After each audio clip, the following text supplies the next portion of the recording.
Halo,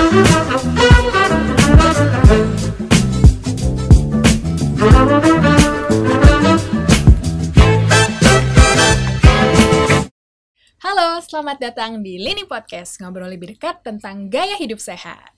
Nah, masih dalam edisi spesial Ramadan, kita nggak akan jauh-jauh dari puasa dan manfaatnya bagi kesehatan nih. Sebelumnya, mungkin kita kenalan lagi ya. Nama saya Karisa, dan kalau di episode sebelumnya kita sudah berbicara tentang dehidrasi, di episode kali ini kita akan berbicara mengenai kiat istirahat selama Ramadan. Ayo teman sehat, ngaku siapa yang di bulan puasa malah nambah jam tidurnya, tidur siang kelamaan, atau malah kurang karena harus menyiapkan sahur padahal malamnya ibadah sampai larut.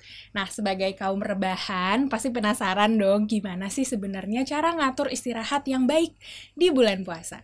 Tenang aja, kita akan segera mendapatkan jawabannya karena sudah hadir bersama kita hari ini seorang guru besar dari Ilmu Gizi IPB University dan Ketua Umum Pergizi Pangan Indonesia, yaitu Profesor Hardinsyah. Selamat datang Profesor Hardinsyah. Iya, gimana kabar Karisa? Baik. Bagaimana tidurnya semalam, Prof? Cukup? Alhamdulillah, rasanya sih cukup, nggak ngantuk. Oke, segar ya, masih segar. Baik, teman sehat, kita kalau bicara tentang istirahat pasti identik dengan tidur ya, Prof. Baik sedang bulan puasa maupun bukan bulan puasa, pasti semuanya butuh tidur agar tetap sehat dan bugar. Tapi di bulan puasa ini identik dengan kurang tidur nih karena ibadah dan sebagainya. Pertanyaannya begini, Prof, apakah di bulan puasa maupun bulan bukan puasa kebutuhan istirahat kita itu berbeda?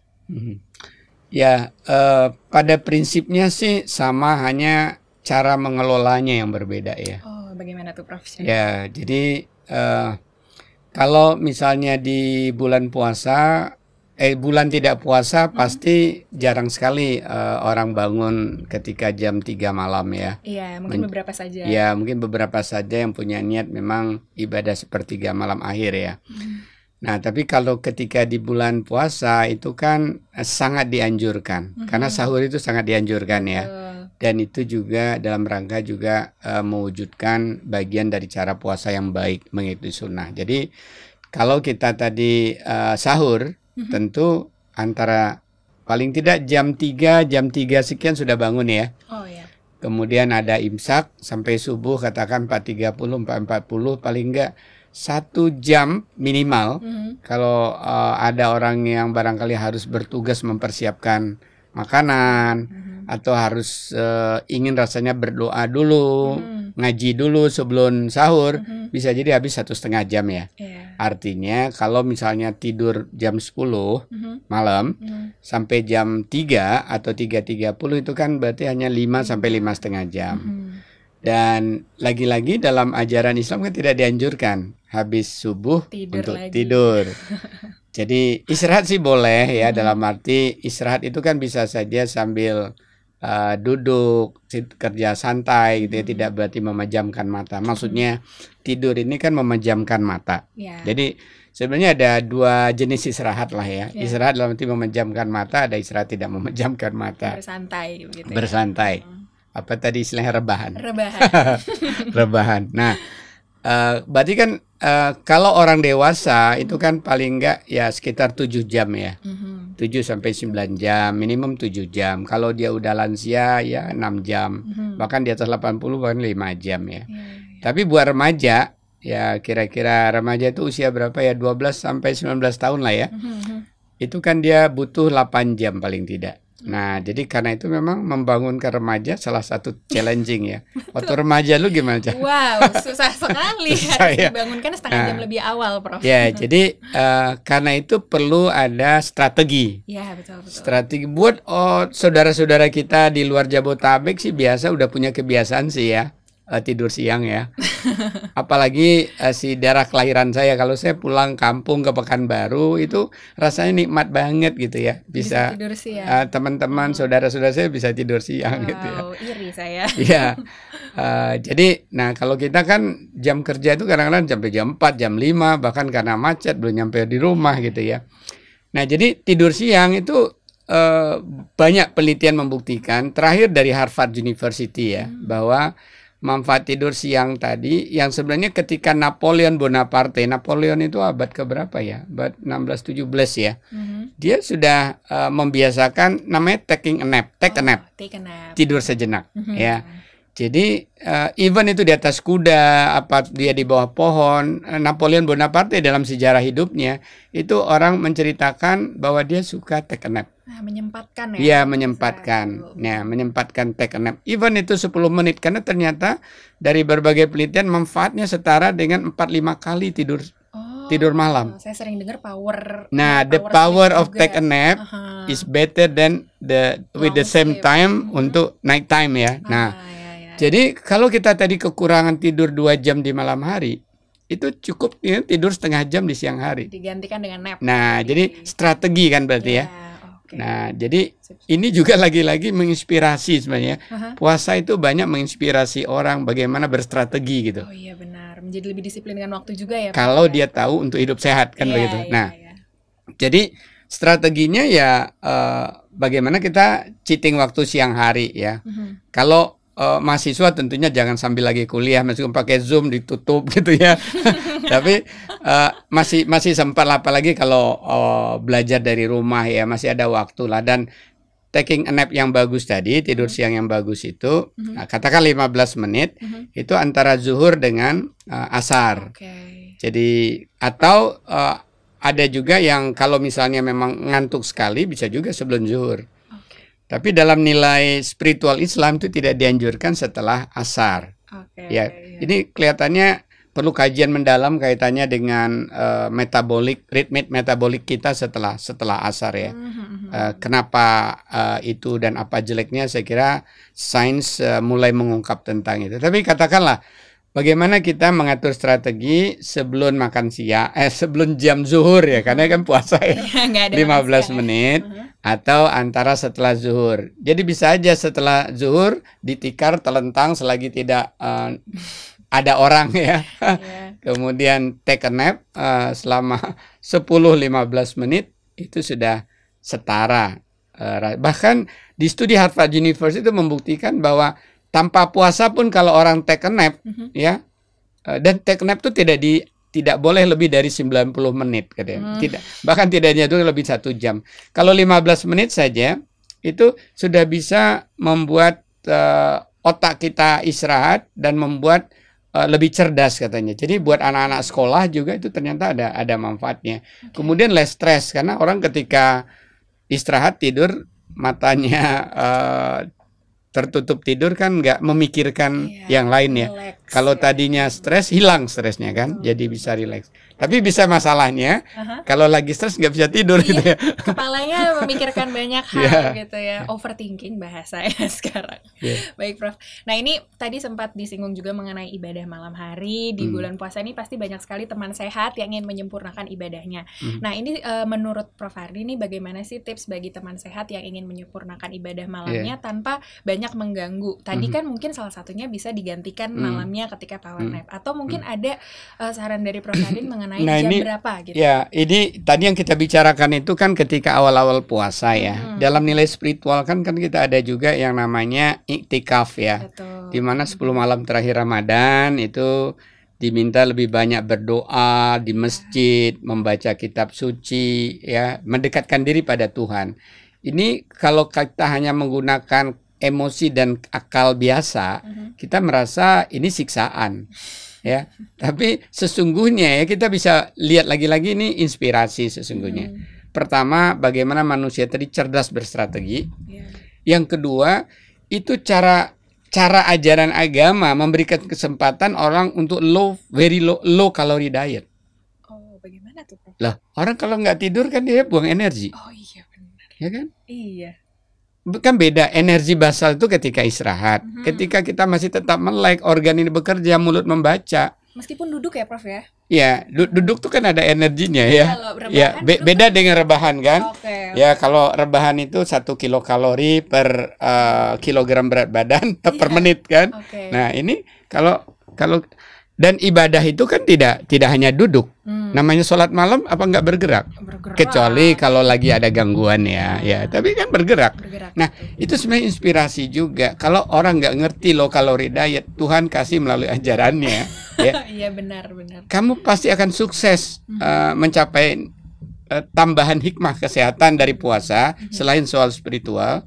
Ikuti deh itikaf, pasti kamu akan terbuang 500, 600, 800 kilokalori lagi. Wow, terbuang berat badan tapi terbuang kalori ya. Nah, akhirnya kan terbakar lemak ya. Tapi menambah pahala juga ya, Prof. Nambah pahala udah niatnya pasti ya. Betul. Tapi dibalik nilai spiritual tadi disediakan hikmah gitu loh. Hikmah itu manfaat sisi lain yang positif.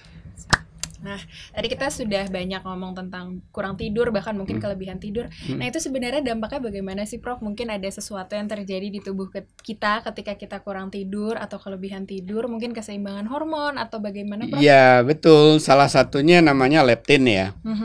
Nah, itulah hebatnya di bulan puasa. Ketika orang kurang tidur, itu kan leptinnya turun, grelinnya meningkat. Tapi ketika dia melewati 20 hari pertama, dia kan udah terlatih menggalikan nafsu. Jadi makanya itikaf tadi diberikan 3 mungkin ya. Saya nggak tahu kenapa Tuhan menyuruh kita itikaf itu setelah hari 20 hari puasa. Menurut saya salah satunya, ini bukan dalil Al-Quran ya. Ini kan kita udah terlatih 20 hari mau lihat makanan, sorry ya, gua udah anasuyam, saya puasa gitu kan ya. Jadi udah terlatih kan. Nah, tinggal kalau manusia kan nggak bisa dipaksa berolahraga kan. Tapi dengan insentif, kalau kamu sholat malam pahalanya begini, kalau kamu bangun malam pahalanya begini, nah mau tidak mau terbuang kan sejumlah energi kita. Nah, ketika tadi leptin kita rendah, harusnya kan leptin kita normal, grelin naik, kan harusnya nafsu makan meningkat. Tapi nafsu makannya dikendalikan oleh inner iman kita yang tadi sudah tahan banting. Nah, beda dengan orang tidak ada niat, tidak ada nilai spiritual yang mengikat, tahu-tahu dia kurang tidur, pasti dia.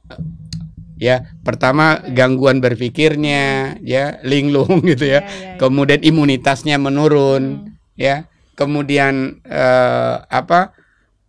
tubuhnya juga merasa lemah, gitu. Teman sehat yang suka begadang nih ngerjain tugas, kerjaan tuh beda ya, Prof, dengan itikaf gitu.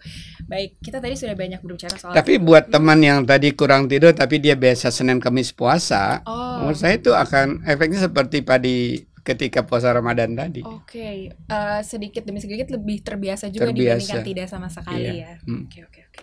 Kita sudah banyak berbincang soal tidur, Prof. Sekarang kita akan berbincang soal aktivitas sehari-hari. Nah, kan kalau di bulan puasa ini ada beberapa kantor yang memberikan kebijakan untuk pulang lebih awal, jam kerjanya lebih singkat. Nah, ini pendapat Prof. Harin bagaimana nih dengan kebijakan ini? Ya, dalam rangka menghargai nilai agama saya kira sih bagus ya, karena tidak berarti bahwa itu menyatakan bahwa orang Islam tuh kalau puasa lemah.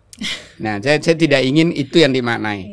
Ya, justru puasa itu meningkatkan produktivitas. Orang tambah berstamina, orang makin produktif, ya, orang makin cerdas. Itu bukti-bukti banyak demikian. Hanya ketika itu diberikan kesempatan barangkali karena perlu mempersiapkan berbuka, perlu supaya nanti berbuka dengan keluarga. Mungkin itu niatnya pemerintah ya. Kan bayangin kalau kerja di Jakarta ya, dia tinggal di Bogor, tinggal di Bekasi, itu kadang-kadang 2 jam loh di perjalanan, 1 jam di perjalanan. Jadi kalau dia nggak pulang jam 3.30 nanti nggak nyampe maghrib di rumah. Taraweh.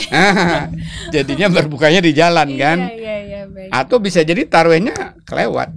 Tinggal taraweh sendiri gitu. Nah, saya kira kita sih berterima kasih ya punya pemerintah yang care ya buat umat Islam ketika bulan puasa diberikan keringanan berapa, sejam ya? Iya, 1 jam ya. 1 jam. Nah, saya kira ya kita berterima kasih, tapi bukan menganggap bahwa umat Islam itu lemah jadi nggak bisa bekerja, ayo pulang cepat gitu, enggak. Oke.